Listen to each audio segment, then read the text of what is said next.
नमस्कार दोस्तों, स्वागत है आपका हमारे चैनल पर। दोस्तों आज मार्केट के अंदर लगातार तीसरे दिन भी तेजी देखने को मिली।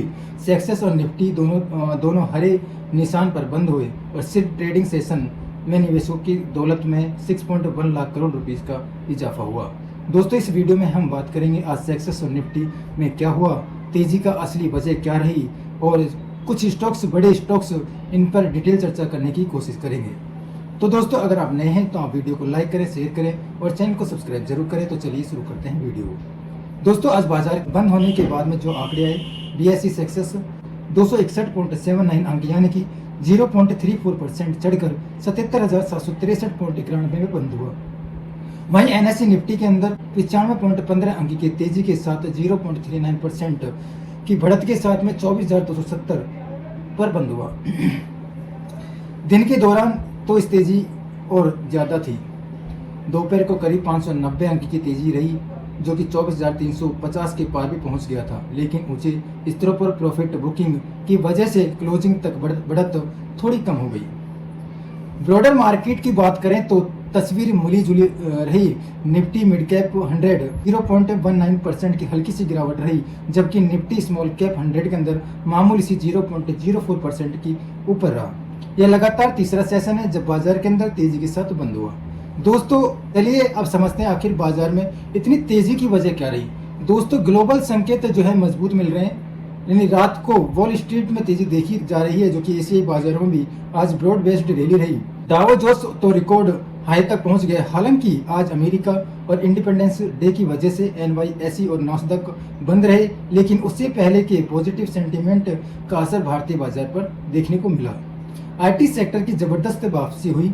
आज तेजी की वजह सबसे बड़ी बात रही जो कि आईटी सेक्टर रहा। निफ्टी आईटी इंडेक्स सबसे आगे रहा और उसके बाद हेल्थ केयर और फार्मा सेक्टर ने भी अच्छा सपोर्ट मार्केट को दिया। दरअसल पिछले कुछ समय से एआई की वजह से आईटी सेक्टर के अंदर भारी गिरावट देखने को मिल रही थी और चिंता की वजह से यह सेक्टर में दबाव रहा, लेकिन आज उसमें जोरदार रिकवरी देखने को मिली। ईरान इजराइल तनाव में भी नरमी रही। इसके अलावा अमेरिका ईरान के बीच में सीज फायर बरकरार रहने से भी निवेशकों को रिस्क एपेटाइट बढ़ा और मार्केट में खरीदारी देखने को मिली।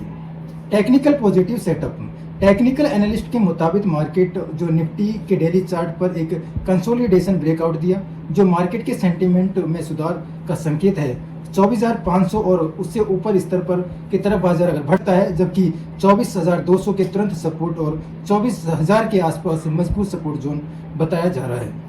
अब बात करते हैं कुछ स्टॉक्स के बारे में, जिनमें नंबर 1 पे आता है दोस्तों HCL टेक्नोलॉजी। आज का सबसे बड़ा गेनर भी रहा। 6 से 8% की तेजी इसके अंदर देखने को मिली। 1,159 रुपये तक यह शेयर पहुंच गया।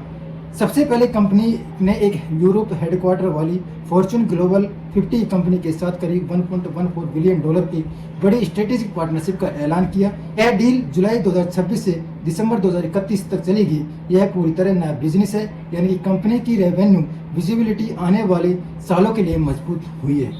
दूसरी कंपनी के अंदर HCL सॉफ्टवेयर के जरिए जैस्पर सॉफ्ट का अधिग्रहण भी पूरा कर लिया है, जिससे उसका एंटरप्राइज सॉफ्टवेयर पोर्टफोलियो और मजबूत होगा। दोस्तों अगला शेयर आता है रेमंड रियलिटी। रियल एस्टेट में जोरदार उछाल देखने को मिला।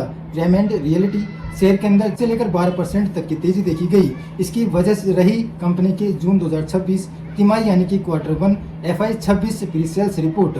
कंपनी ने बताया कि इस तिमाही प्री सेल्स 700 करोड़ रुपए तक पहुंच गई है, जो पिछले साल समान अवधि के मुकाबले 129% की जबरदस्त सालाना ग्रोथ है, वो भी बिना किसी नए प्रोजेक्ट लॉन्च किए। दोस्तों अगला आता है टेक महिंद्रा। आईटी रैली का सबसे बड़ा दूसरा चेहरा यही था।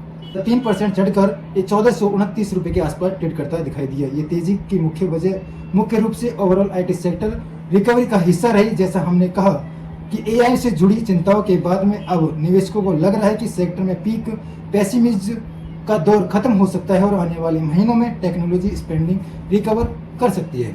अगला शेयर दोस्तों आता है SBI। हर तेजी की कहानी कुछ स्टॉक्स के पीछे भी रह जाते हैं। आज सक्सेस पैक के सबसे ज्यादा गिरावट SBI के अंदर ही देखी गई। शेयर में 0.6% की गिरावट रही, यानी 1,045 रुपये पर यह शेयर आ गया। दरअसल आज की रैली की मुख्य रूप से IT, pharma, health care sector के इर्द गिर्द ही केंद्रित रही, जबकि बैंकिंग सेक्टर और खासकर बैंक निफ्टी अपेक्षाकृत ठंडा रहा। कंसोलिडेशन मोड में दिखा। इसी वजह से एसबीआई, कोटक महिंद्रा बैंक और एक्सिस बैंक जैसे बैंकिंग स्टॉक्स में हल्की नरमी देखने को मिली।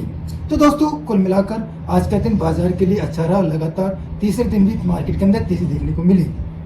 आईटी सेक्टर में शानदार वापसी, कई स्टॉक को स्पेसिफिक पॉजिटिव खबरें। लेकिन याद रखिए दोस्तों, ये वीडियो जानकारी के लिए है, यह कोई इन्वेस्टमेंट एडवाइस नहीं है। कोई भी सलाह करने से पहले अपने फाइनेंशियल एडवाइजर से सलाह जरूर लें। उम्मीद करता हूं दोस्तों आपको वीडियो पसंद आई होगी। अगर वीडियो पसंद आई तो लाइक करें, शेयर करें और चैनल को सब्सक्राइब करें।